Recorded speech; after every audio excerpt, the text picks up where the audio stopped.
Coucou!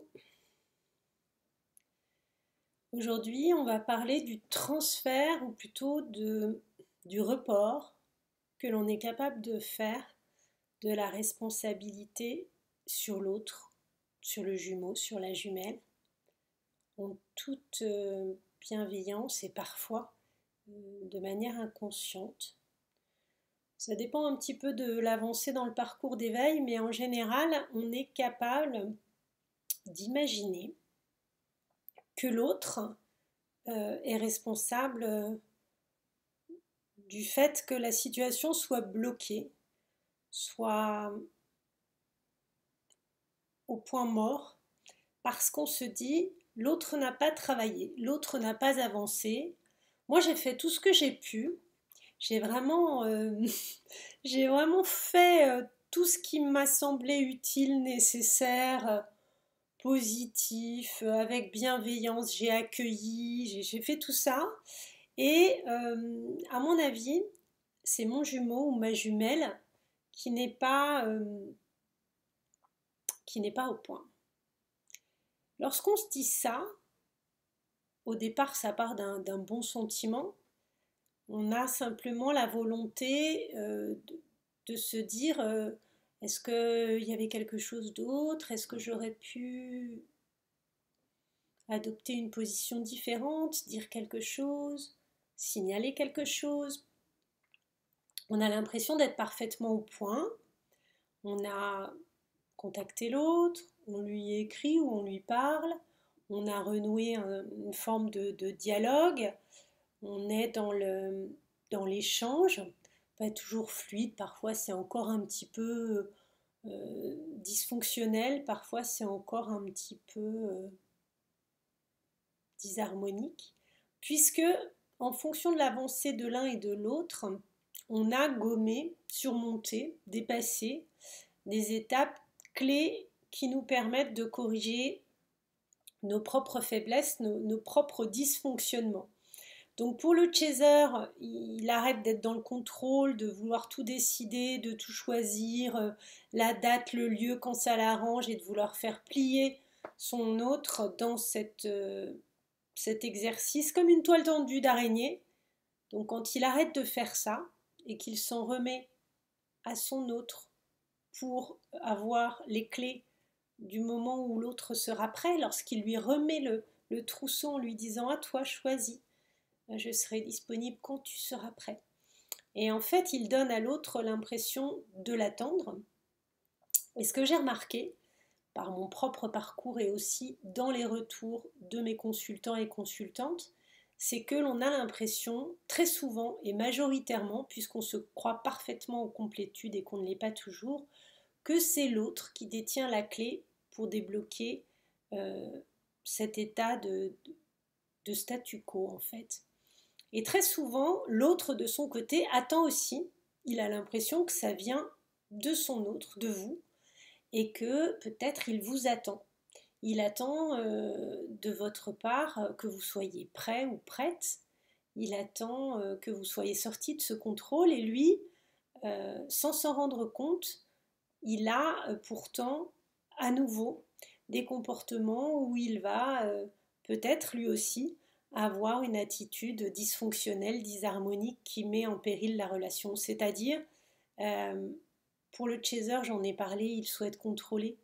Donc il va mettre une pression pour un jour donné, une période donnée, en voulant absolument que ça se fasse. Je souhaite que ce soit le mardi de cette semaine, le mercredi, le jeudi de cette semaine, parce que là je suis en formation, là je ne suis pas dispo, là j'ai des rendez-vous, mais là c'est parfait.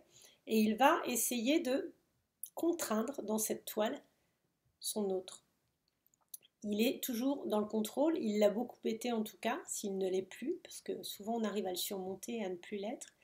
S'il ne l'est plus, il ne propose aucune date, il dit je suis prêt, je t'attends, ou plutôt je suis prêt, tu as les clés, et il attend que l'autre lui propose. Pour le runner, l'énergie yin, la polarité souvent non consciente à la base, avec beaucoup plus d'intuition, la polarité fuyante, ça va être de continuer les comportements d'aller-retour, de ce jeu sans fin de yo-yo. Je réponds énormément, je disparais. Je réponds, je ne réponds plus. Du stop et encore. Du j'envahis et je fuis au lieu d'avoir un flux très régulier, très harmonieux, très fonctionnel, très fluide et de répondre au fur et à mesure dans la conversation de manière très intégrée, coordonnée au rythme de son autre. C'est-à-dire que l'autre, il a lâché du lest, il écrit moins, il attend les réponses au lieu d'abreuver de 15 réponses, il en fait une ou deux, il attend. En revanche, parfois, le runner, lui, continue ses loopings, continue à faire bip bip, part et revient, ce qui est épuisant pour le chaser. Mais au bout d'un moment, le chaser n'est plus affecté par cette danse-là, et il se dit, ok, tu repars, très bien. Ok, tu es là, tu me parles, super. Ok, on a une conversation, on peut échanger un peu, super. À nouveau, tu me fuis, tu ne me parles pas ou tu dis ni bonjour ni au revoir, tu arrives hop comme un diable qui sort de la boîte. C'est ok. Avant, très souvent, ça le faisait beaucoup souffrir le chaser.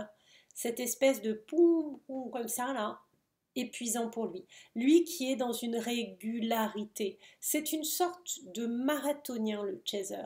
Il a une course de fond avec des foulées régulières, il mesure son effort et à chaque pas, il se dit j'avance, j'avance, j'avance. Le runner, il vient avec des techniques d'éclair.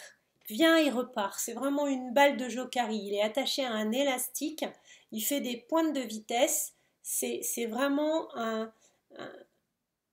c'est vraiment un animal qui peut piquer un sprint pour partir ou revenir. Donc il arrive des fois et en fait il est complètement collé à son chaser et il va pas le lâcher, voire même l'autre peut ne pas être trop dispo, mais là il va imposer l'échange auquel pardon, l'autre voudrait parfois se soustraire. Il va lui dire non, non, tu restes, là on discute. C'est sa forme de contrôle. Et puis il va redisparaître pendant quelques jours sans explication ou sans trop d'explication. Alors il y vient, hein, il met les formes, ça s'aplanit, c'est très très très très chaotique et très dysfonctionnel pendant des années. Ça peut être des semaines, des mois sans nouvelles, puis il réapparaît. Tout ça va se poser de par l'équilibrage et l'intégration de la polarité de l'autre et l'avancée vers la pré-réunion et la réunion. Tout ça va vraiment se caler. On est beaucoup moins en inconfort, beaucoup moins en pic quand même. Ça veut dire aussi qu'il se sent moins agressé par la communication de son chaser. Il le sent intuitivement moins contrôlant, parce que je rappelle que le runner a quand même un fonctionnement extrêmement intuitif de son autre. Il décrypte, il a une sorte de laser, il décrypte en fait exactement ce que l'autre attend de lui. Il n'y a pas besoin de mots, il n'y a pas besoin de sous-titres. Il a la notice, il a le détecteur, il a un laser et il sent en fait que son autre va être complètement disposé et harmonique, en complétude, zen, avec de l'humour, bien, heureux et qu'il rayonne cette lumière comme celle qu'il y a sur ma chemise, puisqu'en fait le store est baissé, sinon j'aurais la figure complètement dans le soleil, mais le store s'arrête à peu près à mes épaules, donc bizarrement ça me fait une sorte de ray de lumière jolie. Voilà. Cette espèce de flash comme ça, il est capable de le capter, de le voir, de le sentir, de s'enrouler autour, voilà, ça fait comme une écharpe. Il sait quand c'est bon pour lui, il sait quand c'est le bon moment, il perçoit le tissage de son autre, le grain de sa peau, le, le souffle, le rythme de son souffle, l'épanouissement dans lequel il ou elle est, le rayonnement qui est le sien, et il est capable de sentir tellement ça que ça lui redonne exactement la météo du jour, le tempo des énergies du jour, et il peut se caler comme le caméléon qu'il est à cette espèce d'horoscope instantanément. Donc comme il est dans cette subtilité de compréhension, hop, il s'installe là-dedans, il le perçoit et il voit si c'est bon ou pas. C'est comme un sésame pour la suite. Et tant qu'il a soit une réserve, soit des peurs pas surmontées, soit parce qu'il sent que son chaser n'est pas prêt, hop, il se remet en protection. En fait, vous créez toujours, par ricochet, l'attitude de l'autre, le processus de fonctionnement de l'autre, ce qui fait que par votre posture, vous créez ou pas l'accueil ou la protection de la personne en face. J'ai déjà dit énormément de fois que ça fonctionne en vase communicant, en miroir inversé, on peut le dire de manière plus visuelle. Et en fait, lorsque vous rayonnez quelque chose, par cercle d'attraction, vous attirez à vous ce qui correspond le mieux, ce qui vibre le plus haut, ou en tout cas sur le même tempo de vibration. Lorsque vous êtes en protection, en peur, en guérison de vos traumas, vous vibrez bas. Lorsque vous êtes dans cette espèce d'accueil, de vous en remettre à la source, à ce qui doit se faire, en parfait abandon de tout ce que vous avez appris, en confiance totale, en vous en remettant à ce qui doit se passer, et que vous vous dites, le tempo sera parfait. Le moment de se retrouver sera adéquat pour nous deux, lorsqu'on sera prêt, parfaitement adapté. Merci pour ça. Lorsque vous vous en remettez dans ce type d'énergie, forcément, ça match. Et en fait, c'est ce qui fait que les deux parties se recollent et peuvent être accordées parfaitement à ce moment-là. Donc, vous vous reconnaîtrez dans la polarité qui vous concerne.